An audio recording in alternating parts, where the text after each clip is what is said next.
जय गुरुजी, शुक्राना गुरुजी, अनंतम अनंतम शुक्राना गुरुजी। गुरुजी महाराज जी के श्री चरणों में कोटि कोटि प्रणाम और गुरुजी की प्यारी सभी संगत को जय गुरुजी। संगत जी, गुरुजी जब किसी पर अपनी नजरें मेहर डाल देती हैं तो उसके जीवन को वो धीरे धीरे संवार देती हैं। ये बदलाव हमेशा अचानक और दिखावे वाला नहीं होता, बल्कि बहुत ही शांत और सहज तरीके से होता है।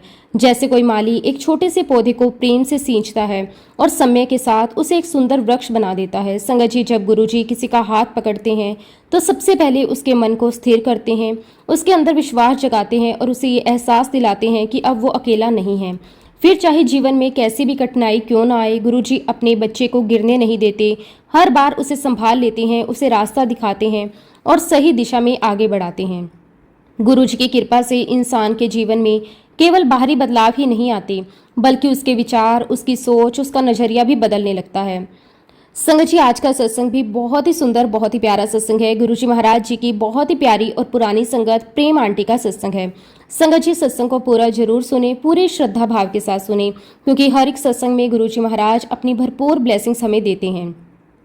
संगत जी, सत्संग शुरू करने से पहले मैं आप सबसे एक छोटी सी रिक्वेस्ट करूंगी कि अगर अभी तक आपने गुरुजी की संगत चैनल को सब्सक्राइब नहीं किया है तो हमारे इस चैनल को सब्सक्राइब जरूर कर लें, क्योंकि इस चैनल पर आपको गुरुजी के बहुत ही प्यारे प्यारे सत्संग सुनने को मिलते रहेंगे। तो चलिए संगत जी, पूरे श्रद्धा भाव के साथ इस सत्संग की शुरुआत करते हैं।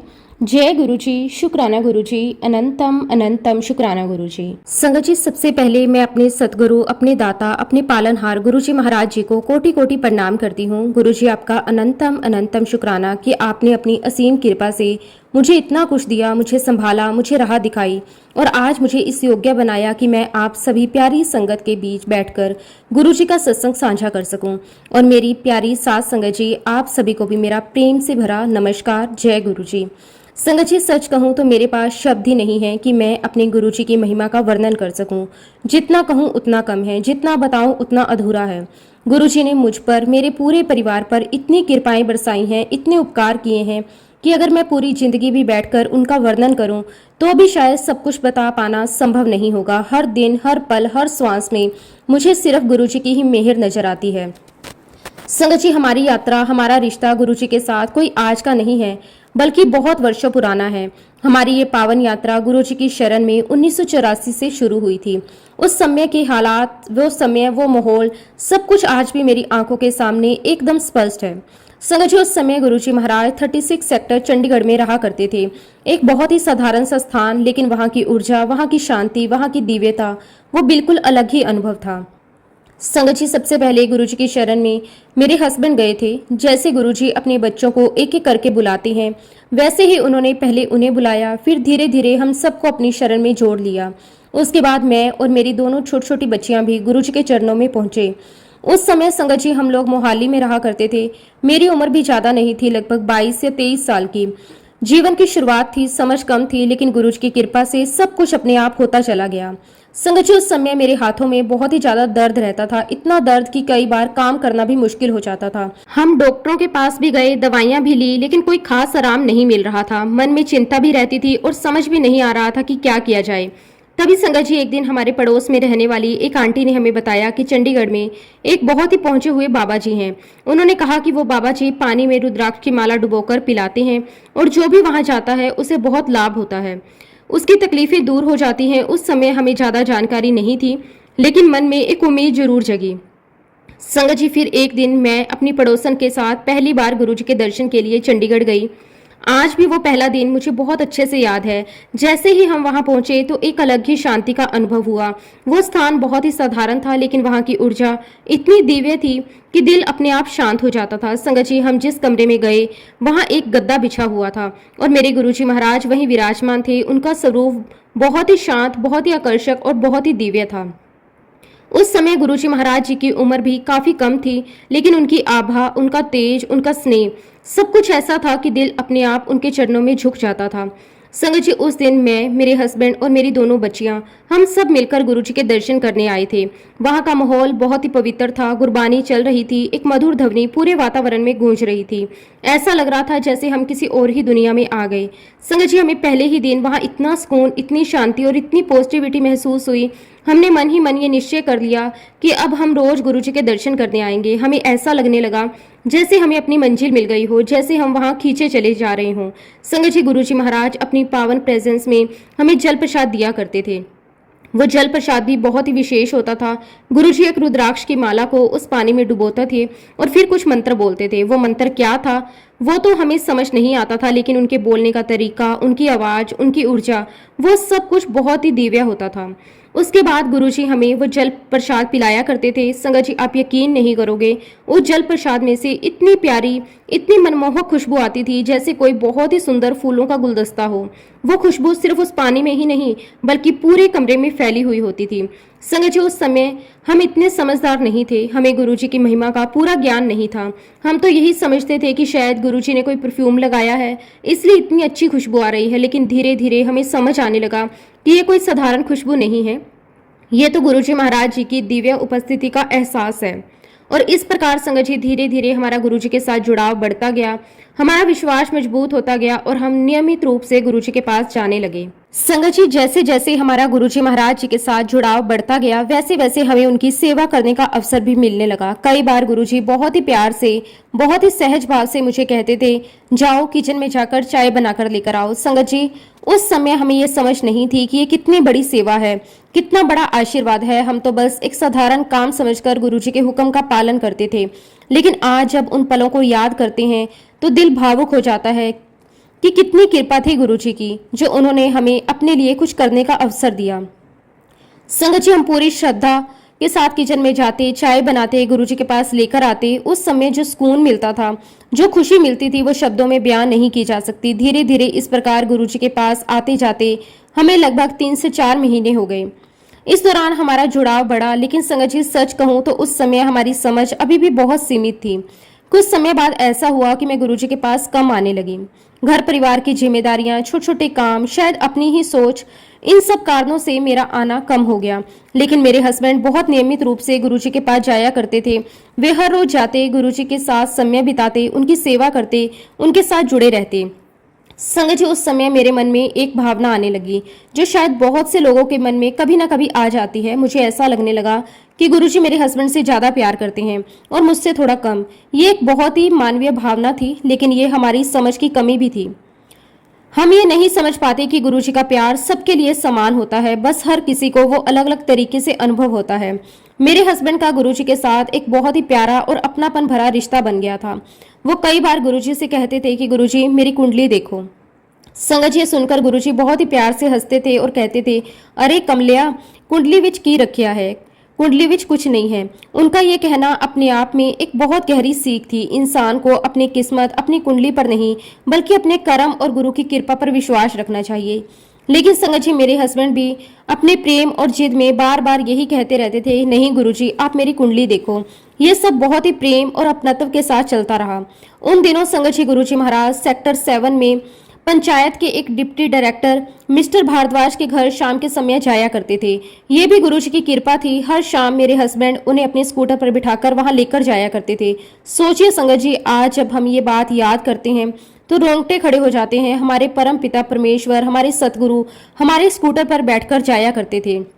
उस समय हमें ये एहसास नहीं था कि हम कितने भाग्यशाली हैं, लेकिन आज जब उन पलों को याद करते हैं तो दिल गर्व से भर जाता है। ये कोई साधारण बात नहीं थी, ये तो गुरुजी की असीम कृपा थी। उन्होंने हमें इतना करीब रखा। संगत जी, इस प्रकार लगभग 5 से 6 महीनों तक गुरुजी महाराज मेरे हस्बैंड के साथ रोजाना मिस्टर भारद्वाज के घर जाया करते थे। ये सिलसिला बहुत ही प्रेम और श्रद्धा के साथ चलता रहा।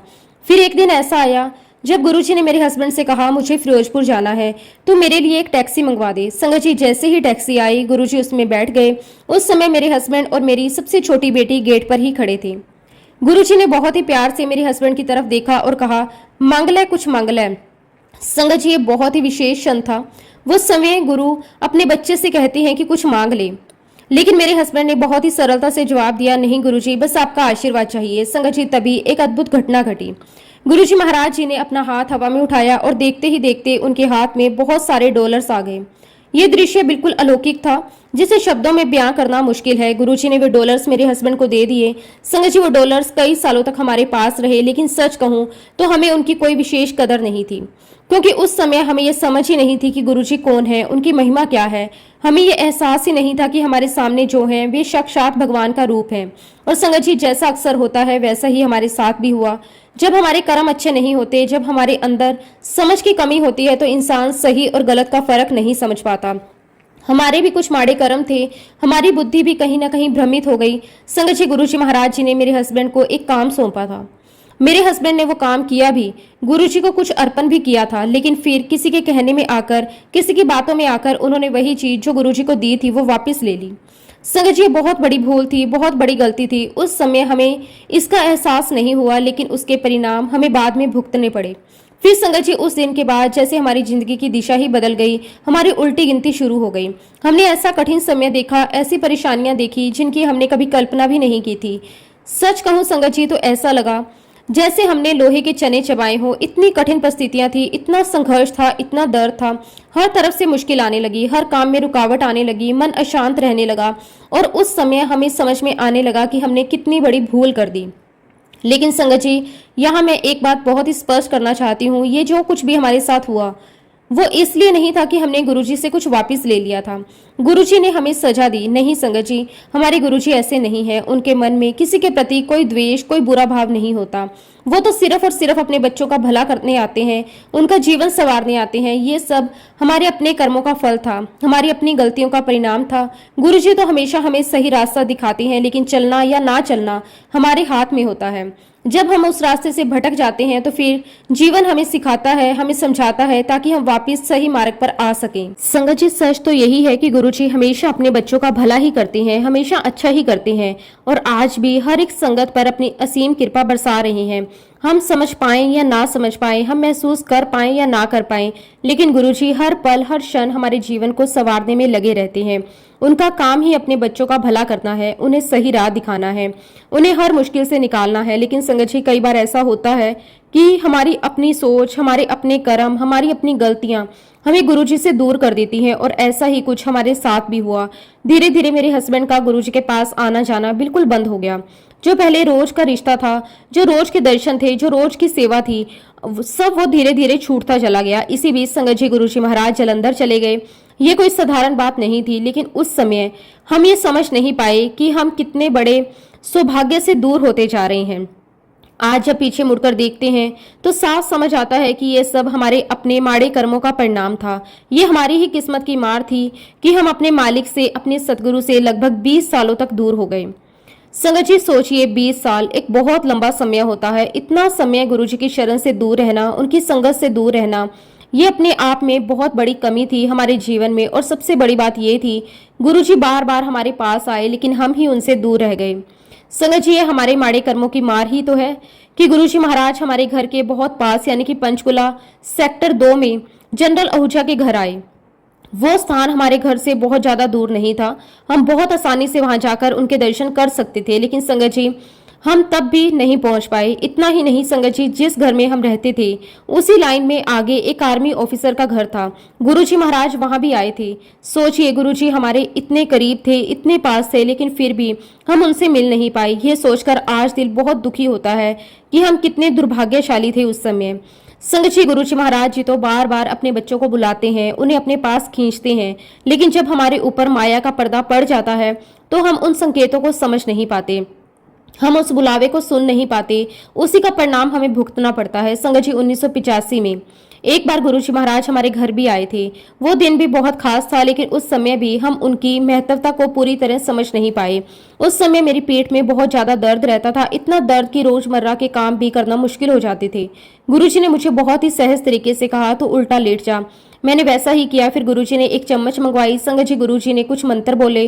वो मंत्र क्या थे हमें समझ नहीं आए, लेकिन उनकी आवाज, उनकी ऊर्जा, उनका स्पर्श, वो सब कुछ बहुत ही दिव्य था। फिर गुरुजी ने उस चम्मच को मेरी पीठ पर फेरना शुरू किया, और संगत जी, आप यकीन नहीं करोगे, लेकिन उसी समय मेरा दर्द बिल्कुल गायब हो गया। ऐसा लगा जैसे वो दर्द कभी था ही नहीं, और सबसे बड़ी बात, वो दर्द हमेशा के लिए चला गया। संगत जी, ये कोई साधारण बात नहीं थी, ये गुरुजी का साक्षात चमत्कार था, उनकी कृपा का प्रत्यक्ष प्रमाण था। लेकिन उस समय भी हमारी समझ इतनी सीमित थी, हमारी चेतना इतनी ढकी हुई थी कि हमने उस बात को भी इतनी गंभीरता से नहीं लिया। हमने ये नहीं समझा कि ये कोई सामान्य घटना नहीं है। गुरुजी हमें बार बार अपनी शक्ति दिखा रहे थे, अपनी कृपा दिखा रहे थे। हमें ये समझाने की कोशिश कर रहे थे कि मैं कौन हूँ, मेरी शक्ति क्या है। लेकिन संगत जी, हमारी आंखों के सामने माया का ऐसा पर्दा पड़ा हुआ था कि हम कुछ भी नहीं समझ पाए। हमने गुरु जी की उन लीलाओं को, उन ब्लेसिंग को, उन दिव्यता को पहचानने में बहुत देर कर दी, और यही हमारी सबसे बड़ी भूल थी। संगत जी, उसी समय के आसपास हमने कोयले का एक नया कारोबार शुरू किया था। गुरुजी की कृपा से वो व्यापार बहुत तेजी से बढ़ने लगा। सच कहूं तो दिन दुगनी रात चौगुनी तरक्की होने लगी। हर दिन नए मौके मिल रहे थे, हर दिन फायदा हो रहा था। फाइनेंशियली हमें इतने मजबूत होते चले गए कि हमें खुद भी यकीन नहीं हुआ। पैसा, नाम, पहचान सब कुछ बहुत तेजी से बढ़ रहा था। लेकिन संगत जी, उस समय भी हमें ये समझ नहीं थी कि ये सब गुरुजी की कृपा है। हम इसे अपनी मेहनत, अपनी समझ और अपनी किस्मत समझते रहे। और जब इंसान अपनी सफलता का श्रेय खुद को देने लगता है तो वहीं से उसकी गिरावट की शुरुआत भी हो जाती है। संगत जी, फिर धीरे धीरे 1994, 95 और 96 के आसपास हमारा समय बदलना शुरू हो गया। जो पहले सब कुछ सही चल रहा था वो धीरे धीरे बिगड़ने लगा।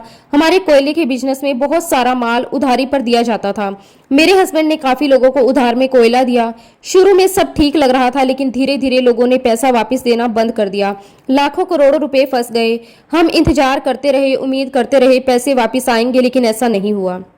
और संगत जी, यहीं से हमारे जीवन का डाउनफॉल शुरू हो गया। धीरे धीरे सब कुछ हाथ से निकलने लगा।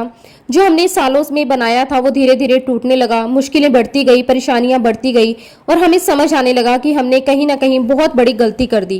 संगत जी, यहाँ मैं आपको एक बात पूरे विश्वास और सच्चाई के साथ बताना चाहती हूँ कि मेरे हस्बैंड ने इस व्यापार में सच में बहुत मेहनत की थी। दिन रात एक करके, अपनी सेहत की भी परवाह किए बिना उन्होंने इस काम को खड़ा किया था। हम वेस्ट बंगाल से कोयला लेकर आते थे, लंबे लंबे सफ़र, लगातार भाग दौड़, कभी ट्रेन, कभी ट्रक, कभी फ़ोन पर डील्स, कभी खुद जाकर निगरानी। ये सब कुछ आसान नहीं था। संगत जी, वो समय ऐसा था कि मेरे हस्बैंड सुबह से रात और कई बार रात से सुबह तक काम में लगे रहते थे। कई बार तो ऐसा भी होता था कि उन्हें आराम करने का समय तक नहीं मिलता था। और संगत जी, गुरुजी महाराज जी ने उस मेहनत का फल भी दिया। सच में जितनी मेहनत की गई उससे कई ज़्यादा गुरुजी की कृपा से हमें वो वापस भी मिला। धीरे धीरे हमारा व्यापार बढ़ता गया, नाम बनने लगा, पहचान बनने लगी, और आर्थिक रूप से हम बहुत ज़्यादा मजबूत होते चले गए। उस समय हमें लगने लगा था कि सब कुछ हमारे नियंत्रण में है, लेकिन आज समझ आता है कि वो सब कुछ सिर्फ और सिर्फ गुरुजी महाराज जी की मेहर थी। जब हम गुरुजी के दर पर आ जाते हैं तो हमारी सारी जिम्मेदारी वास्तव में गुरुजी खुद ले लेते हैं। लेकिन साथ ही वो हमें ये भी सिखाते हैं कि हमें अपने कर्मों का ध्यान रखना चाहिए, अपने निर्णय सोच समझ कर लेने चाहिए। जहां जहां हमसे चूक होती है वहां वहां हमें उसके परिणाम भी देखने पड़ते हैं, ताकि हम सीख सकें, समझ सकें और आगे सही रास्ता पकड़ सकें। संगत जी, जो गलतियां मेरे हस्बैंड से हुई वो गलतियां अनजाने में हुई, लेकिन उनके परिणाम बहुत गहरे थे। आज हमें अपनी गलती का एहसास हुआ तो मैं और मेरे हस्बैंड, हम दोनों ने मिलकर बहुत ही सच्चे दिल से, बहुत ही विनम्रता के साथ गुरुजी से माफी मांगी। संगत जी, वो माफी सिर्फ शब्दों में नहीं थी, वो हमारे दिल की गहराइयों से निकली हुई पुकार थी। हमने सच में महसूस किया कि हमने अपने गुरु से दूरी बना ली थी। अब हमें वापस उनकी शरण में आना है। लेकिन संगत जी, जब जीवन में डाउनफॉल आता है तो वो एकदम से नहीं आता, धीरे धीरे सब कुछ टूटता है, बिखरता है। हमारे साथ भी ऐसा ही हुआ। बैंक में हमारे करोड़ों की उधारी हो गई। पहले जो लोग हमें सम्मान देते थे वही लोग अब पैसों की मांग करने लगे। फोन आने लगे, नोटिस आने लगे, और धीरे धीरे हालात हमारे हाथ से निकलते चले गए। संगत जी, गुरुजी ने हमें पहले इतना कुछ दिया था। घर थे, बड़े बड़े बंगले थे, जमीनें थी, गाड़ियां थी, नौकर चाकर थे, हर प्रकार की सुख सुविधा थी। लेकिन जब समय बदला तो एक एक करके सब कुछ हमारे हाथ से निकल गया। बैंक वालों ने हमारी प्रॉपर्टीज ले ली, हमारे बंगले चले गए, जमीनें चली गई। जो कुछ भी हमने वर्षों से बनाया था वो धीरे धीरे समाप्त होता चला गया। हमारा कैश फ्लो पूरी तरह रुक चुका था। आमदनी के सारे रास्ते बंद हो चुके थे। खर्चे वैसे ही थे, जिम्मेदारियां वैसी ही थी, लेकिन साधन खत्म हो चुके थे। ये समय हमारे जीवन का सबसे कठिन समय था। लेकिन संगत जी, इन सब के बीच भी एक चीज कभी नहीं टूटी, और वो थी मेरे मालिक की कृपा। चाहे हालात कितने भी खराब क्यों ना हो, लेकिन गुरुजी की मेहर हम पर बनी रही। उन्होंने हमें कभी भूखा नहीं सुलाया, कभी हमें पूरी तरह टूटने नहीं दिया। किसी न किसी रूप में, किसी न किसी माध्यम से हमारा खर्चा चलता रहा। संगत जी, 2005 का समय था। मेरी बेटी उस समय डेंटल की पढ़ाई कर रही थी। उसी दौरान एक दिन गुरुजी महाराज उसके कॉलेज में आए। ये भी गुरुजी की लीला थी, वे खुद उसके पास पहुंचे। लेकिन संगत जी, उस समय हमारी स्थिति ऐसी हो चुकी थी कि हम पहचान ही नहीं पा रहे थे कि ये कितनी बड़ी कृपा है। मेरी बेटी की एक कलीग ने उससे कहा, लिपिका, हमारे कॉलेज में गुरुजी आए हैं, क्या तुम मेरे साथ चलोगी? लेकिन संगत जी, मेरी बेटी ने साफ साफ मना कर दिया। क्यों? क्योंकि तब तक हम अपनी किस्मत और अपने माड़े कर्मों की इतनी मार खा चुके थे कि हमारा विश्वास ही डगमगा गया था। संगत जी, बहुत दुख की बात है, लेकिन सच्चाई है कि जब इंसान लगातार कठिनाइयों से गुजरता है तो कई बार उसका विश्वास भी कमजोर पड़ जाता है। हमारे साथ भी कुछ ऐसा ही हुआ और इसी बीच संगत जी, हमारे घर में बहुत ही अजीब और डरावनी घटनाएं होने लगी। मैं जानती हूँ कि शायद कुछ लोग इस पर विश्वास करें और कुछ लोग ना भी करें, लेकिन जो हमने अपनी आंखों से देखा वो बहुत ही भयानक था। हमारे घर में जैसे नेगेटिव शक्तियों का प्रभाव होने लगा था। संगत जी, कई बार ऐसा होता कि हमारे घर में अचानक मांस के टुकड़े गिरे हुए मिलते, कभी कुछ अजीब चीजें गिरती, कभी कुछ और। बहुत डर जाते थे हम, समझ ही नहीं आता था कि ये सब क्या हो रहा है। घर का माहौल पूरी तरह से बदल चुका था। डर, तनाव और बेचैनी हर समय बनी रहती थी। हमारी हालत सच में बहुत ही खराब हो चुकी थी। एक तरफ आर्थिक संकट, दूसरी तरफ मानसिक तनाव और तीसरी तरफ ये सब अजीब अजीब घटनाएं, सब कुछ मिलकर हमें अंदर से तोड़ रहा था। संगत जी, मैं खुद बहुत पूजा पाठ करती थी। दिन रात मैं भगवान का नाम लेती थी, पूजा करती थी, पाठ करती थी। हमने अपने घर में इतने हवन किए, घर की दीवारें तक काली हो गई थी। हर उपाय किया, हर कोशिश की, बस एक ही इच्छा थी कि हमारा घर फिर से शांति से भर जाए। लेकिन संगत जी, जब समय खराब होता है तो कई बार इंसान सही दिशा भी नहीं पहचान पाता। गुरुजी हमारे पास आने की कोशिश कर रहे थे, हमें बुला रहे थे, लेकिन हम ही उनकी ओर कदम नहीं बढ़ा रहे थे। जब मेरी बेटी को उसकी कलीग ने गुरुजी के दर्शन के लिए चलने को कहा तो उसने मना कर दिया। ये हमारी हालत का सबसे बड़ा प्रमाण था कि हम कितने अंदर से टूट चुके थे। लेकिन संगत जी, गुरुजी अपने बच्चों को कभी नहीं छोड़ते। उन्होंने हमारे लिए भी रास्ते बनाए। उन्होंने डॉक्टर पुनीत बजाज को हमारे जीवन में माध्यम बनाया ताकि हम फिर से उनकी ओर लौट सकें। लेकिन संगत जी, उस समय भी हम पूरी तरह से नहीं समझ पाए और हम गुरुजी के दर्शन के लिए नहीं गए। फिर संगत जी, मैं दिल्ली में पंकज गौतम अंकल का बहुत बहुत शुक्राना करना चाहती हूँ। गुरुजी ने उन्हें हमारा माध्यम बनाया। ये हमारे लिए एक पुल बने, एक रास्ता बने, जिसने हमें फिर से गुरुजी की ओर मोड़ा। तब तक संगत जी, बद्दी में गुरुजी का मंदिर बन चुका था।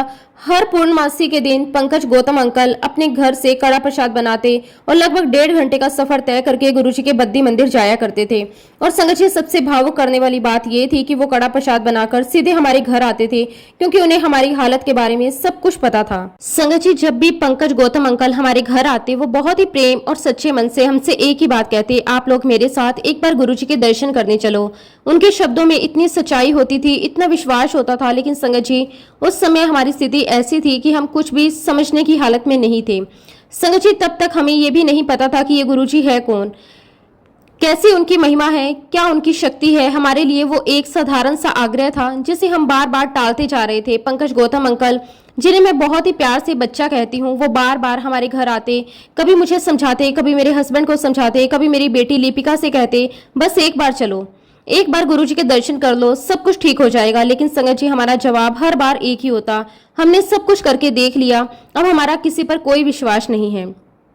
ये शब्द सिर्फ शब्द नहीं थे, ये हमारे टूटे हुए दिल की आवाज थी, हमारी थकी हुई आत्मा की पुकार थी। हम इतने निराश हो चुके थे कि हमें किसी भी रास्ते से कोई उम्मीद नजर नहीं आती थी। संगत जी, पंकज गौतम अंकल लगभग 6 महीने तक लगातार हमारे घर आते रहे। सोचिए कितनी बड़ी बात है, कोई इंसान इतनी लगन, इतने धैर्य और इतने प्रेम के साथ बार बार आए, सिर्फ इसलिए कि सामने वाले का भला हो जाए। आज समझ आता है कि वह सिर्फ एक इंसान नहीं थे, बल्कि गुरुजी का ही भेजा हुआ एक जरिया थे। वो कभी खाली हाथ नहीं आते थे, हमेशा कड़ा प्रसाद लेकर आते, प्यार से बैठते, हमारी बातें सुनते, हमें समझाते, फिर बहुत ही विनम्रता से कहते, बस एक बार चलो। लेकिन संगत जी, हम हर बार उन्हें मना कर देते थे। हमारी जिद, हमारी नासमझी और हमारे माड़े कर्म सब मिलकर हमें रोक रहे थे। लेकिन संगत जी, जब जीवन में दुख अपनी सीमा पार कर जाता है, जब इंसान हर तरफ से हार जाता है, तब कहीं ना कहीं वो झुकता है। वो सोचता है कि अब शायद किसी और रास्ते पर चलना चाहिए। और हमारे साथ भी ऐसा ही हुआ। जब हमारी हालत और भी ज्यादा खराब हो गई, जब हर दरवाजा बंद होता नजर आया, तब मैंने अपने हस्बैंड से अनुमति ली, एक बार चलकर देखते हैं। और उसी समय पंकज गौतम अंकल ने कहा, आप मेरे साथ एक बार दिल्ली चलो। संगत जी, फिर वो दिन आया 20 अक्टूबर 2005 का। ये दिन मेरे जीवन का एक बहुत बड़ा मोड़ था। मैं, पंकज गौतम अंकल और मेरी बेटी लिपिका, हम तीनों गुरुजी के दर्शन करने दिल्ली गए। लेकिन संगत जी, इससे पहले मैं एक बात और साझा करना चाहती हूँ। 2001 में मैंने अपनी बड़ी बेटी की शादी कर दी थी। उस समय तक हमारी स्थिति ठीक थी। गुरुजी के आशीर्वाद से उसकी शादी बहुत ही अच्छे से हुई, सब कुछ बहुत ही सुंदर तरीके से संपन्न हुआ था। लेकिन संगत जी, जैसे ही मेरी बड़ी बेटी की शादी हुई, उसके बाद जैसे हमारे घर से लक्ष्मी रूठ ही गई। धीरे धीरे हमारी आर्थिक स्थिति गिरती चली गई। जो कुछ भी हमारे पास था वो सब धीरे धीरे समाप्त होने लगा। दिन प्रतिदिन हमारी हालत खराब होती गई। और फिर संगत जी 2005 में हम दिल्ली पहुंचे। जैसे ही हम गुरुजी के अंपायर स्टेट पहुंचे और दरबार में प्रवेश किया तो सामने का दृश्य देखकर मैं कुछ पल के लिए ठिठक गई। वहां गुरुजी के बड़े बड़े स्वरूप लगे हुए थे। सामने गुरुजी महाराज गद्दी पर विराजमान थे। संगत जी, जब हमने गुरुजी को पहले 36 सेक्टर में देखा था तब वे बहुत यंग थे। उनके सर पर बाल थे, उनका स्वरूप अलग था, लेकिन अब उनके स्वरूप में काफी परिवर्तन हो चुका था। उनके सर पर बाल नहीं थे, उनका व्यक्तित्व और भी तेजस्वी हो गया था। लेकिन संगत जी, मैंने उन्हें तुरंत पहचान लिया। जैसे ही मेरी नजर उन पर पड़ी, मुझे अंदर से एहसास हो गया कि ये वही गुरुजी हैं। लेकिन संगत जी, उस समय मेरे मन में श्रद्धा नहीं बल्कि गुस्सा और अहंकार भरा हुआ था। मैं वहीं पर पंकज गौतम अंकल से लड़ने लगी। मैंने उनसे कहा, तू हमें यहाँ क्यों लेकर आया है? मैं तो इनसे पहले ही मिल चुकी हूँ, इनमें कोई दम नहीं है। संगत जी, ये सब मेरे अंदर के दर्द, मेरे गुस्से और मेरी नासमझी का परिणाम था। लेकिन वो बच्चा पंकज गौतम अंकल बहुत ही धैर्य से मुझे समझाते हैं। वो बार बार कहते हैं, आप आ गए हो, अब शांत रहो, बस गुरुजी के दर्शन करो। उसके शब्दों में इतना विश्वास था, लेकिन उस समय मैं उसे समझ नहीं पा रही थी। संगत जी, मैं धीरे धीरे आगे बढ़ी, जाकर गुरुजी को माथा टेका, लेकिन मन में अभी भी शांति नहीं थी। मैं जाकर सबसे पीछे दीवार के सहारे बैठ गई, जैसे कि मैं वहां होते हुए भी वहां नहीं थी। तभी संगत जी, गुरुजी की नजर मुझ पर पड़ी। उन्होंने मुझे देखा और पूछा, तू मैनू मिली है? मैंने जवाब दिया, हाँ जी गुरुजी, 36 सेक्टर में। जैसे ही मैं ये कहकर उठने लगी, संगत जी गुरुजी ने मुझे जोर से कहा, उठी ना, मेरा दिमाग ना चट्टी। ये सुनकर संगत जी मुझे और भी ज्यादा गुस्सा आ गया। संगत जी, उस समय हमारी हालत सच में बहुत ही खराब चल रही थी। एक एक पैसे की कीमत समझ आ चुकी थी। इतनी दूर दिल्ली तक आने के लिए हमने गाड़ी में पेट्रोल डलवाया था, और सच कहूं तो मुझे वो पेट्रोल भी बहुत महंगा लग रहा था। रास्ते भर मेरे मन में यही चलता रहा, इतना खर्च करके आए हैं, पता नहीं यहाँ आकर क्या मिलेगा। ये सोच ही मेरे मन की स्थिति को दर्शा रही थी। मैं बहुत ही नेगेटिव हो चुकी थी। संगत जी, जब गुरुजी ने मुझे डांटा तो मेरी समझ और भी ज्यादा उलझ गई। मेरे अंदर का अहंकार और मेरी नासमझी तुरंत जाग गई। मैंने मन ही मन सोचा, देखो अब इनमें कितना रोब आ गया है। इतने सालों बाद मैं यहाँ आई हूँ और मुझे पहचानने की बजाय मुझे डांट रहे हैं। उस समय मैं ये बिल्कुल नहीं समझ पाई कि ये डांट नहीं बल्कि एक जागृति है, एक झटका था जिससे गुरुजी मुझे मेरी नींद से जगाना चाहते थे। मेरी बेटी ने भी मुझे कहा कि मम्मा चलो यहाँ से, हमें यहाँ नहीं रहना चाहिए। उसकी बात सुनकर एक पल के लिए लगा कि शायद हमें सच में वापस चले जाना चाहिए। लेकिन संगत जी, गुरुजी की कृपा देखिए, हम वहां से उठकर नहीं गए, हम वहीं बैठे रहे। शायद यही वह क्षण था जब गुरुजी ने हमें अपने पास रोक लिया। थोड़ी देर बाद संगत जी गुरुजी महाराज चोला पहनकर आए। उनका स्वरूप और भी दिव्य लग रहा था। जहां पर शब्द गुरबानी चल रही थी, मैं और मेरी बेटी वहीं जाकर बैठ गए। वातावरण बहुत ही पवित्र था, लेकिन हमारे मन में शांति नहीं थी। बाहर भले ही भक्ति का माहौल था, लेकिन अंदर बेचैनी और उलझन भरी हुई थी। संगत जी, हम इस तरह बैठे थे कि हमें यह भी नहीं दिखा कि गुरुजी हमें अपने हाथ से इशारा करके बुला रहे हैं। तब पंकज गौतम अंकल ने हमें आकर कहा कि आंटी, आपको गुरुजी बुला रहे हैं। लेकिन संगत जी, उस समय मेरा मन इतना भरा हुआ था कि मैंने गुस्से में तुरंत कह दिया, मुझे नहीं जाना। मेरी बेटी ने भी मेरा साथ दिया और कहा कि नहीं मम्मी, बिल्कुल नहीं उठना। हम दोनों अपने ही अहंकार और जिद में बैठे रहे। सोचिए संगत जी, सामने समय गुरु बुला रहे हैं और हम जाने से मना कर रहे हैं।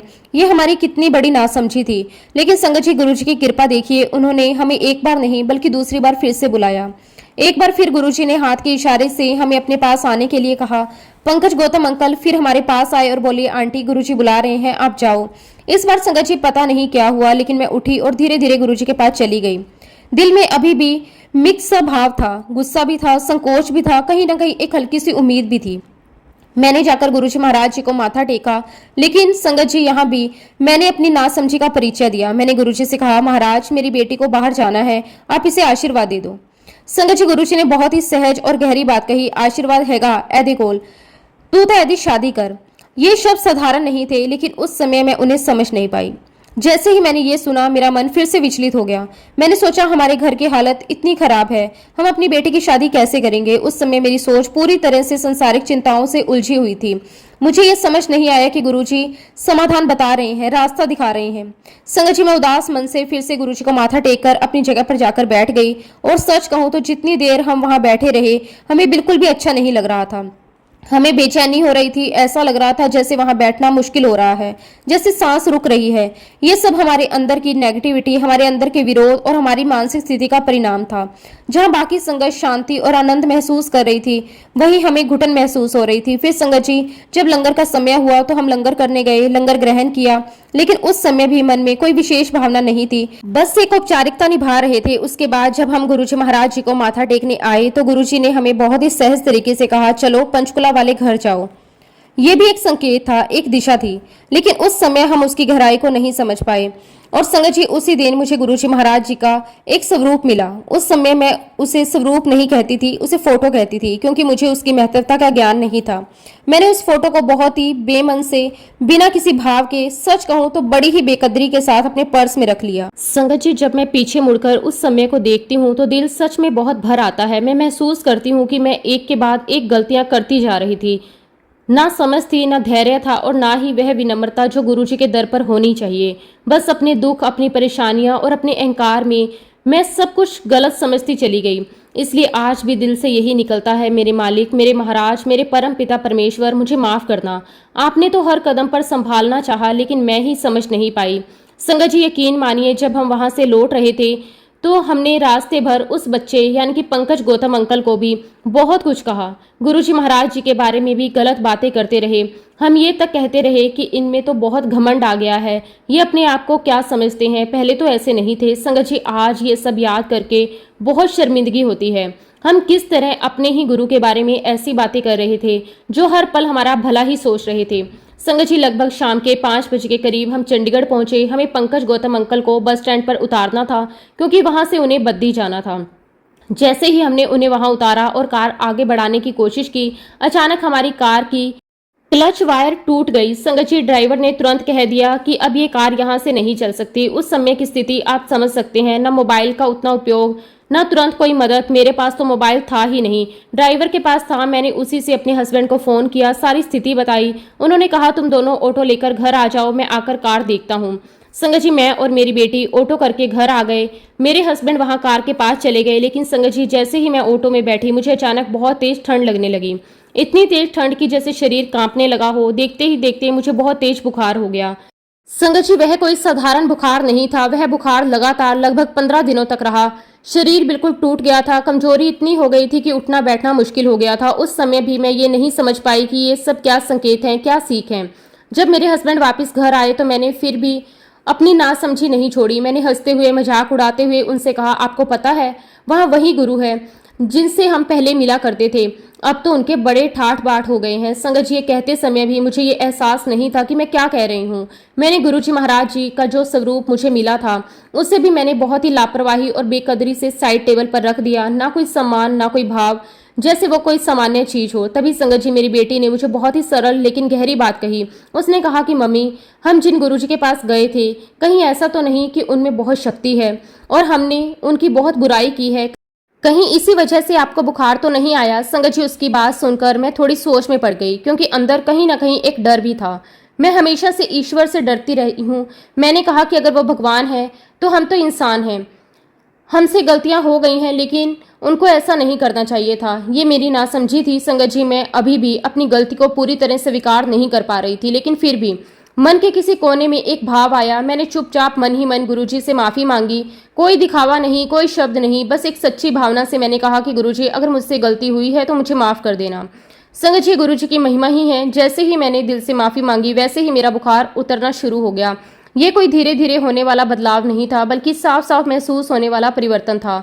दिन ब दिन मेरा बुखार कम होता गया। कुछ ही समय में मैं पूरी तरह ठीक हो गई। संगत जी, उस समय मेरे मन में एक छोटा सा बीज विश्वास का अंकुरित हुआ। पूरी आस्था तो नहीं आई, लेकिन कहीं ना कहीं 1% विश्वास जरूर जागा है। कुछ तो है, कुछ तो शक्ति है जो हमारी समझ से परे है, और वही 1% संगत जी आगे चलकर बहुत बड़ा बनने वाला था। उस समय संगत जी, मेरी बेटी ने अपना क्लिनिक खोला हुआ था। वो अपने काम में लगी रहती थी और वहीं पर अक्सर पंकज गौतम अंकल आया करते थे। वो हर बार बहुत प्रेम से आते, बैठते और गुरुजी के दरबार में जो शब्द गुरबानी चलते थे, उसकी कैसेट लेकर आया करते थे। अब संगत जी धीरे धीरे हमारे जीवन में एक बहुत बड़ा बदलाव शुरू होने वाला था, लेकिन वह बदलाव भी गुरुजी ने बहुत ही सहज, बहुत ही प्रेम भरे तरीके से करवाया। मेरी बेटी ने जब पंकज गौतम अंकल द्वारा दी गई शब्द गुरबानी की कैसेट सुननी शुरू की तो शुरुआत में बस वह सुनती थी, लेकिन धीरे धीरे उसका मन उसमें लगने लगा। संगत जी उन शब्दों में इतनी शक्ति थी, इतनी शांति थी, जैसे जैसे वो उन्हें सुनती गई उसके अंदर एक अलग ही सुकून आने लगा। संगत जी लगभग 15 से 20 दिनों के अंदर ही हमारे अंदर गुरुजी के प्रति एक छोटी सी आस्था जागने लगी। पहले जो मन बिल्कुल बंद था वहां अब एक छोटा सा दरवाजा खुलने लगा। ऐसा लगने लगा कि शायद कुछ तो है, शायद हमसे कोई गलती हुई है, शायद हमें एक बार फिर से उस रास्ते को देखना चाहिए। संगत जी इसी दौरान मेरी बेटी के अंदर एक बहुत ही सुंदर परिवर्तन आया। उसने अपने आप ही गुरुजी के स्केच बनाना शुरू कर दिए, बिना किसी के कहे, बिना किसी दबाव के। बस उसके दिल से ये भाव आया वो गुरुजी का स्वरूप अपने हाथों से बनाए। संगत जी उसके बनाए हुए स्केच इतने सुंदर, इतने भावपूर्ण थे कि देखने वाला भी भावुक हो जाए। आज भी संगत जी मेरी बेटी के हाथ का बनाया हुआ एक स्केच बद्दी मंदिर में रखा हुआ है। ये अपने आप में गुरुजी की कृपा का बहुत बड़ा प्रमाण है। एक दिन फिर संगत जी पंकज गौतम अंकल हमारे घर आए। उन्होंने मेरी बेटी से कहा तुम्हें चलना है गुरुजी के पास, लेकिन इस बार मेरी बेटी ने बहुत ही स्पष्ट रूप से मना कर दिया। उसने कहा कि जब तक मम्मी पापा नहीं कहेंगे मैं नहीं जाऊंगी। ये उसके अंदर की मर्यादा और सम्मान को दर्शाता है।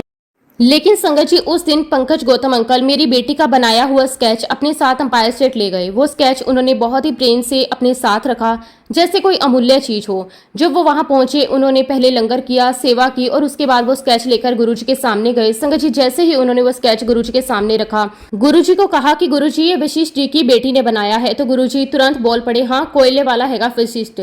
ये सुनकर पंकज गौतम अंकल भी चौंक गए, क्योंकि गुरुजी ने तुरंत पहचान लिया कि ये किसका परिवार है। फिर संगत जी गुरुजी ने बहुत ही प्यार से पंकज गौतम अंकल के कान में कहा उन कुड़ी नू कहे ਇਹ चीज़ां नहीं बनाई दियां। ये भी एक बहुत ही गहरा संकेत था। गुरुजी अपनी बेटी को किसी और ऊंचाई पर ले जाना चाहते थे। उसी दिन संगत जी रात को लगभग 11:30 बजे के करीब पंकज गौतम अंकल का मेरे पास फोन आया। उन्होंने बहुत ही उत्साह और भावुकता के साथ कहा कि आंटी आज पहली बार गुरुजी महाराज जी ने मुझसे बात की। उन्होंने बताया कि जैसे ही उन्होंने लिपिका का बनाया हुआ स्केच गुरुजी को दिखाया उसी समय गुरुजी ने उनसे बात की।